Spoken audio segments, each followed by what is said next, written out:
Hey guys what's up, I hope you are doing well. I am Prithvi. So आज हम discuss करेंगे कांग्रेस विभाजन के बारे में। 1907 में कांग्रेस का अधिवेशन सूरत में होता है और यहीं पर कांग्रेस का विभाजन हो जाता है। तो आज का जो हमारा टॉपिक है बहुत ही इंपॉर्टेंट है, तो चलिए अपना डिस्कशन स्टार्ट करते हैं। कांग्रेस के विभाजन पर बात करने से पहले कांग्रेस के अंदर जो दो अलग अलग विचारधाराएं काम कर रही थी उनके बारे में बात कर लेते हैं। कांग्रेस के अंदर दो अलग अलग विचारधाराओं वाले नेता थे। एक थे जो उदारवादी विचारधारा वाले थे जिन्हें हम नरम दल भी कहते हैं, और एक थे उग्रवादी विचारधारा वाले जिन्हें हम गर्म दल कहते हैं। जो नरम दल या उदारवादी विचारधारा वाले जो नेता थे उनमें गोपाल कृष्ण गोखले, दादा भाई नौरोजी, रास बिहारी बोस, मोतीलाल नेहरू, ये नेता जी थे। और बहुत सारे ऐसे नेता थे जो उदारवादी के विचारों वाले थे। इनका जो मेन जो एम था कि जो भारत अंग्रेज हैं हम उनके खिलाफ कोई भी ऐसी पॉलिसी नहीं अपनाएंगे या कोई भी ऐसी एग्रेसिव पॉलिसी नहीं अपनाएंगे जिससे अंग्रेज नाराज हो। कोई भी ऐसी क्रांतिकारी नीति को नहीं अपनाया जाएगा जिससे अंग्रेजों को किसी तरह की हानि हो। मतलब सीधा सा कहने का ये मतलब था कि ये जो है अंग्रेजों को नाराज नहीं करना चाहते थे। इनका मानना था कि हम अंग्रेजों पर जो है संवैधानिक तौर पर दबाव डालेंगे और संवैधानिक तौर पर ही अपनी मांगों को मनवाएंगे। और जो दूसरा हमारा गर्म दल था, गर्म दल के जो नेता थे वो थे लाल वाल पाल। नाम तो सुना ही होगा, लाला लाजपत राय जी, बाल गंगाधर तिलक जी और बिपिन चंद्र पाल, इसके अलावा अरविंद घोष, इस तरह के बहुत सारे जो है गर्म दल के जो नेता थे ये अंग्रेज़ों के प्रति बहुत एग्रेसिव थे। इनका मानना था कि हमें जो है भारत से अंग्रेज़ों को जैसे तैसे जो है भगाना है। मतलब अपने भारत को जो है अंग्रेज़ों से आज़ाद करवाना है। इसके लिए हमें चाहे कि कोई भी नीति अपनानी पड़े। मतलब ये जो थे अंग्रेज़ों के खिलाफ साम दाम दंड भेद हर चीज़ को अपनाना चाहते थे। ये चाहते थे कि अगर अंग्रेज कोई भी पॉलिसी भारत में लागू करते हैं तो उससे जो है भारतीय जो है उसका विरोध करें और अंग्रेजों को भारत से जो है कैसे जो है बाहर भगाए। अंग्रेजों के खिलाफ जो है एक राष्ट्रीय जो है एक आंदोलन खड़ा करना चाहते हैं जिसमें जो कोशिश करते हैं स्वराज आंदोलन को जो है राष्ट्रीय बनाने की। ओके, तो अब आप सोच सकते हैं एक ऐसी पार्टी जिसमें दो अलग अलग विचारधारा वाले नेता थे तो वो कब तक जो है एक साथ रह सकती थी। जो सूरत अधिवेशन होना होता है उसे कभी ना कभी तो होना ही था। मतलब कांग्रेस का विभाजन जो है वो कभी ना कभी तो होना ही था, क्योंकि वहाँ पर दो अलग अलग विचारधाराएं थी, दोनों के अलग अलग तरीके थे काम करने के। इसलिए जो है फिर 1907 में सूरत का अधिवेशन होता है। अब देखते हैं कि कैसे जो है सबसे पहले या कैसे जो है जो नरम दल और गर्म दल के बीच में जो डिस्प्यूट स्टार्ट हो जाते हैं। 1905 में अंग्रेज़ बंगाल का विभाजन जो है कर देते हैं और इस पर जो है फिर 1905 में जो कांग्रेस का अधिवेशन होता है वो बनारस हमारा उत्तर प्रदेश में पड़ता है। बनारस में कांग्रेस का अधिवेशन होता है जिसकी अध्यक्षता जो है वो गोपाल कृष्ण गोखले करते हैं। यहीं पर गोपाल कृष्ण गोखले जो है इस अधिवेशन में कहते हैं कि हम जो है बंगाल विभाजन का विरोध करेंगे, लेकिन जो बंगाल विभाजन का विरोध का जो तरीका होगा वो संवैधानिक होगा। कोई भी क्रांतिकारी गतिविधियां नहीं अपनाई जाएगी, कोई भी जो है किसी को हानि नहीं पहुंचाएगा, कोई भी हिंसक गतिविधियां जो है नहीं अपनाई जाएगी। साथ ही साथ जो है स्वदेशी आंदोलन भी चलाया जाएगा, लेकिन वो आंदोलन जो है वो केवल बंगाल तक ही सीमित रहेगा। मतलब जो नरम दल के नेता थे वो नहीं चाहते थे कि जो स्वदेशी आंदोलन चला हुआ था वो कभी बंगाल से बाहर भी जाए, लेकिन आपने देखा कि जो बंगाल से जो स्वदेशी आंदोलन है वो पूरे भारत में फेमस हो जाता है। इसी अधिवेशन में जो गर्म दल वाले जो नेता होते हैं वो भड़क उठते हैं कि जो नरम दल वाले जो नेता है गोपाल कृष्ण गोखले से कहते हैं कि जिस तरीके जो है आप हमें बता रहे हो इससे तो हमें नहीं लगता कि आने वाली एक सदी तक भी हमें जो है अंग्रेजों से स्वतंत्रता मिलेगी। मतलब जो तरीके आप बता रहे हो इससे ऐसा पता चलता है कि जो आप जो है अंग्रेजों के प्रति वफादारी रखते हो, जो है आप नहीं चाहते कि अंग्रेज जो है भारत से बाहर जाए। और इस तरह जो है वो भेदभाव जो है या विवाद जो है दोनों दलों के बीच में स्टार्ट हो जाते हैं। और आप देखोगे कि जो 1906 का जो अधिवेशन होता है वो कलकत्ता में होता है। कलकत्ता अधिवेशन की जो अध्यक्षता करते हैं वो दादा भाई नौरोजी करते हैं। अब देखो हो क्या रहा था कि जो 1905 का जो अधिवेशन होता है उसके बाद बाल गंगाधर तिलक और जो गर्म दल के जो नेता हैं वो इस तरह लगातार जो है इस कोशिश में लग जाते हैं कि कैसे भी करके जो है कांग्रेस की जो कमान है वो गर्म दल के नेताओं के हाथ में आ जाए। मतलब हमें किसी भी तरह से जो है वो कांग्रेस का नेतृत्व जो है गर्मपंथियों से छीन कर जो है गर्मपंथियों में जो है इसे लाना है। मतलब जो कांग्रेस है वो गर्मपंथियों के हाथों में आ जाए। जैसे ही कांग्रेस गर्मपंथियों के हाथों में आएगी हम स्वराज जो आंदोलन चला हुआ था उसे अखिल भारतीय कर देंगे। सॉरी वो माइक गिर गया था।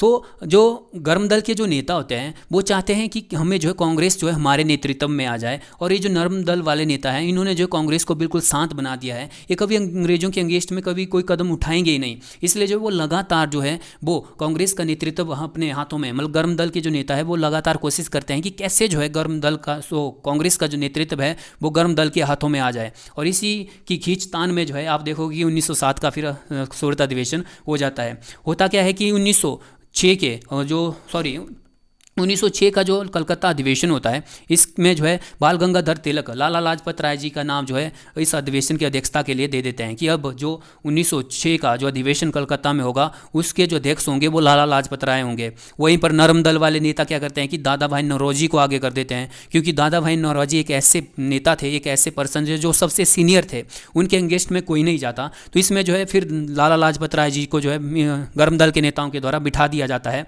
और यहाँ पर जो दादा भाई नौरोजी जो है वो 1906 के कलकत्ता अधिवेशन की अध्यक्षता करते हैं। और यहीं पर जो गर्म दल के नेता है उनको खुश करने के लिए जो नरम दल के नेताओं के द्वारा कुछ उनके प्रस्ताव होते हैं उनको स्वीकार कर लिया जाता है। जैसे कि कांग्रेस जो है 1906 के कलकत्ता अधिवेशन में स्वराज शब्द को जो है कि घोषणा कर देता है कि कांग्रेस का जो लक्ष्य होगा वो स्वराज प्राप्ति होगा, स्वदेशी बहिष्कार करना होगा और जो राष्ट्रीय शिक्षा को प्रोत्साहन करना होगा। लेकिन यहाँ पर जो है तिलक के नेतृत्व में जो गर्म दल होता है वो इनसे कोई संतुष्ट नहीं होता है कि ये जो नरम दल के द्वारा किया गया जो है ये काफ़ी नहीं है, हमें जो है जो लगातार जो साम्राज्यवाद विरोधी आंदोलन जो है चलाना पड़ेंगे, और जो स्वदेशी आंदोलन चला हुआ है उसको जो है हमें अखिल भारतीय बनाना पड़ेगा। और जो अखिल भारतीय था ही था, लेकिन इसकी पहुंच जो थी कुछ ऐसे एरिया जो थे वो इससे बाहर थे। जो गर्म दल वाले नेता थे वो चाहते थे कि ये आंदोलन जो है पूरे भारत के कोने कोने तक पहुँचे। तो इसी तरह जो है फिर 1907 का फिर अधिवेशन आता है। 1907 का जो है फिर अधिवेशन जो है वो सूरत में होता है।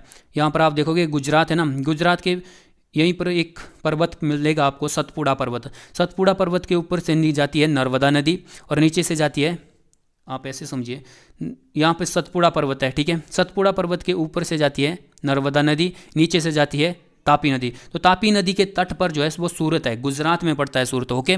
तो सूरत में जो है 1907 का जो अधिवेशन होता है, यहाँ पर फिर जो है गर्म दल के नेता कोशिश करते हैं कि अब जो है ये ही मौका है, अब जो कांग्रेस का नेतृत्व है वो एक गर्म दल का नेता करे। अगर गर्म दल का नेता जो है इसके अधिवेशन की अध्यक्षता करेगा तो उससे जो है फिर अंग्रेज जो गर्म दल के जो मांगे हैं और गर्म दल के जो लक्ष्य हैं उनको हम प्राप्त कर सकते हैं। यहाँ पर फिर जो है बाल गंगाधर तिलक और गर्म दल के नेता जो है लाला लाजपत राय जी का नाम आगे कर देते हैं कि इस 1907 के अधिवेशन की जो अध्यक्षता करेंगे वो लाला लाजपत राय करेंगे। वहीं पर जो नर्म दल वाले नेता जो है वो ऐसा करने नहीं देते इनको। यहाँ पर जो है नर्म दल वाले नेता जो है रास बिहारी बोस जी को जो है आगे कर देते हैं।